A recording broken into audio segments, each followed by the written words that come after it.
Hi, I'm Ryan from L&R Automotive, and we've just been doing some things and showing you some things that you may want to know about your vehicle. And today I just wanted to talk briefly about a vehicle that we had come in here this week, and the customer stated that the brakes didn't feel like they had that much power, and when he hit the brakes, the car seemed to pull the one way. So we pulled in and we looked at it. This is what your normal used brake rotor is going to look like. This is the part here that's going to be the tire's going to attach to, and then the brake pads and caliper are going to squeeze onto this.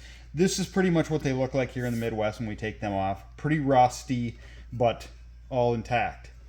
This was the side that it pulled the direction of.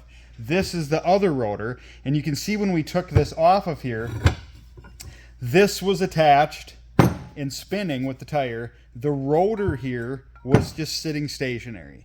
So this was spinning, the rotor was not. And if you look on the back side here, the pad had been grinding so long on here that it actually wore away this rotor part on the back that's smooth.